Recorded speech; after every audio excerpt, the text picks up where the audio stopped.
When tyrants fail to perform legal duties, the people can appeal to the courts. And a new lawsuit could mean jail time for the top officials of Leon Valley, Texas.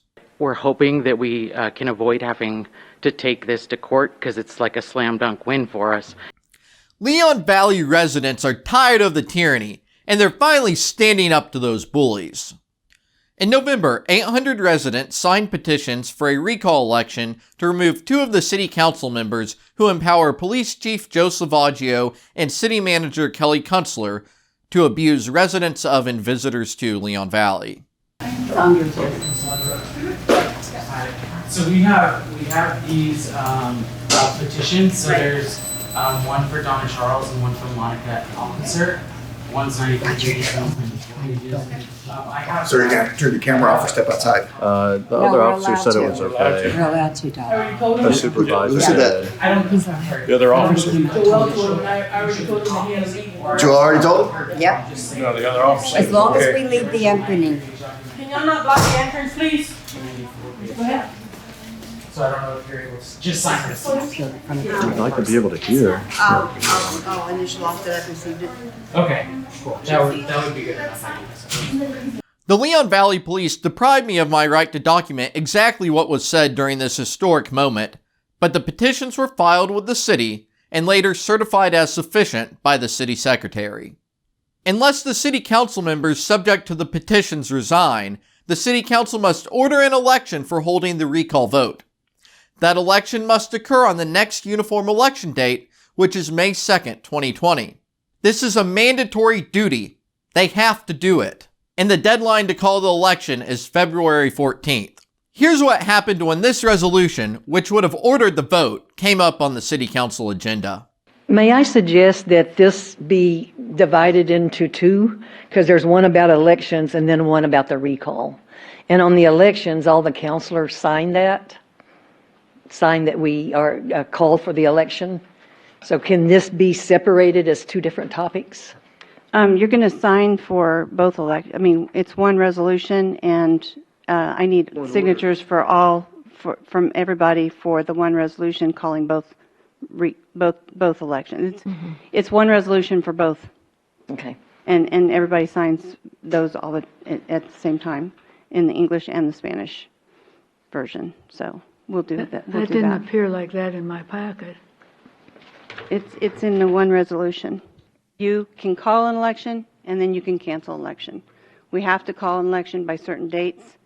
We did need to call these elections just because we're going to have to anyway, and then they can cancel.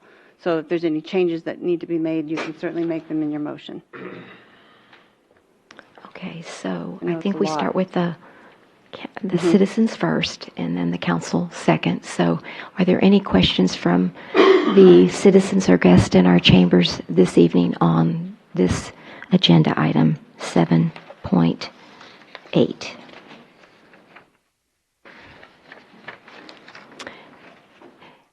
Good evening and welcome. Please state your name and where you live. Hi, my name is Josh Stevens, Forest Oaks, Canterfield. So we're kind of anticipating, obviously this is a big moment for the 1,600 or the 800 people that signed their signatures. So we're hoping that it already seems like y'all are trying to divide up the election, which is a little bit concerning.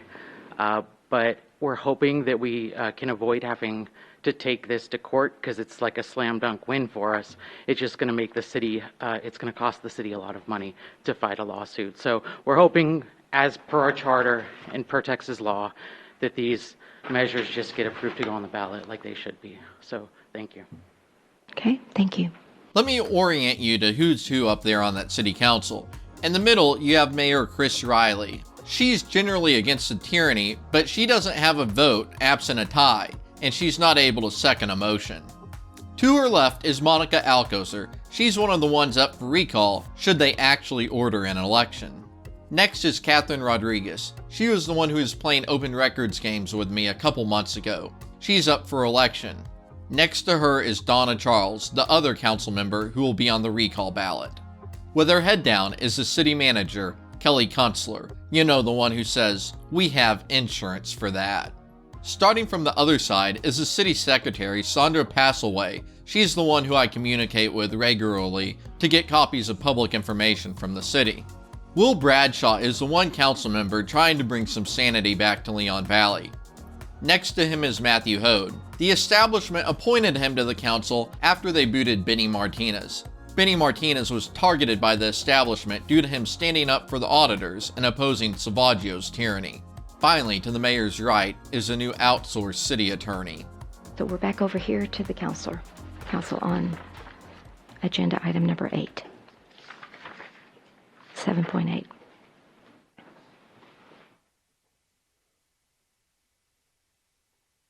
Yes. I would like to make a motion that we pass, that we approve item 7.8 as written. Okay.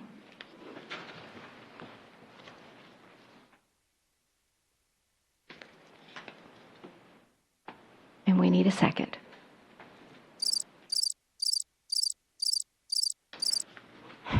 So, Mr. Erkan, per our charter, it says that we must add these to the ballot. Is that correct? That is For the correct. election? That's correct. So if I don't get a second, then all of the council members are in violation of the charter. Is that correct? No. How does that work if we can't get this added to the ballot? But the council refuses to do their jobs.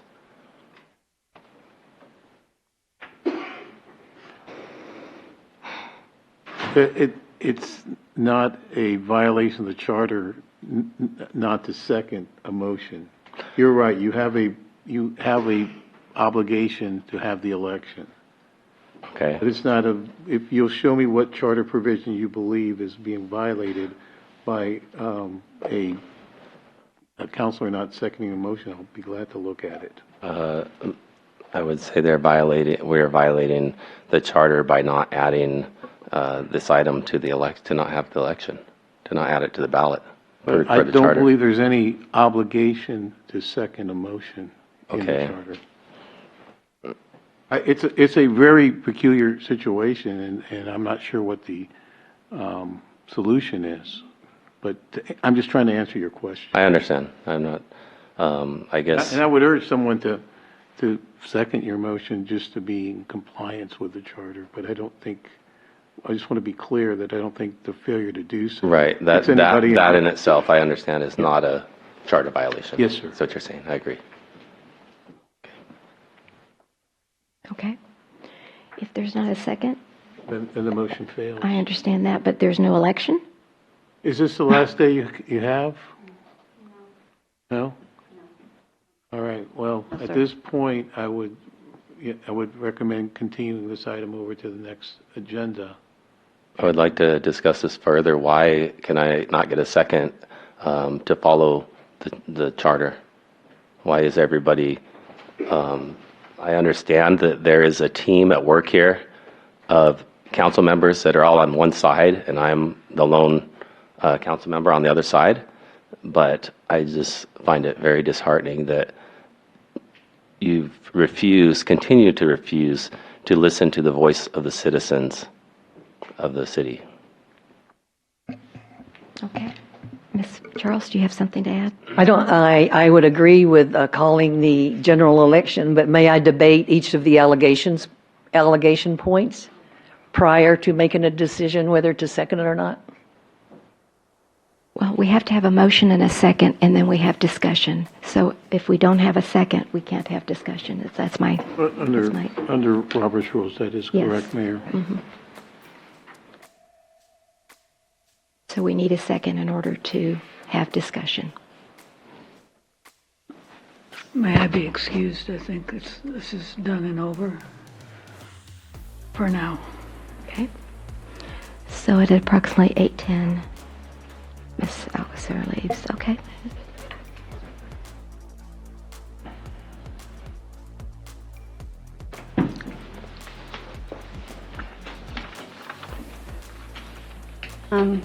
Mayor and Council, I just want to make sure, Ms. Alcocer, were you going to want to have any input on the date for the hearing on the next item? I don't think we have to have a date, but Okay. I'm not able to anymore today.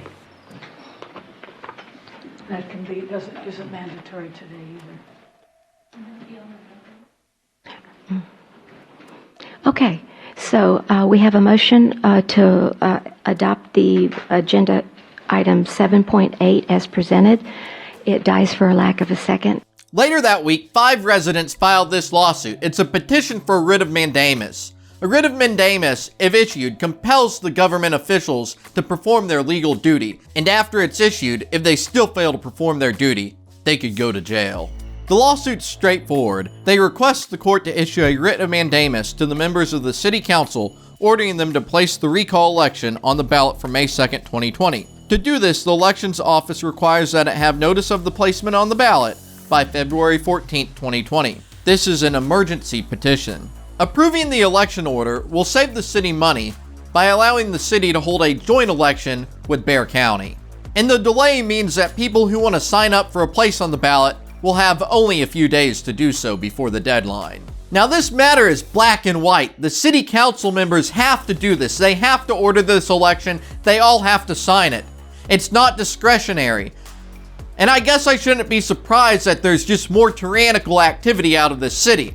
It seems to me that they're acting like children, mad that they're not getting their way, and if they don't have a guaranteed way to stay in the city council, on that city government in Leon Valley, they're just gonna call off the election. I guess just be tyrannical dictators. They're literally canceling democracy. Josh Stevens, and I'm part of the Change Leon Valley project. The point of our lawsuit is simple. Force, by judge's order, the city council to follow the law. Unfortunately, we find ourselves in this predicament where we must seek that the court mandate the city council allow the electorate, all of the voters of our city, the ability to vote in a fair, free election. And then would you address the ministerial duty of a recall election? Isn't that?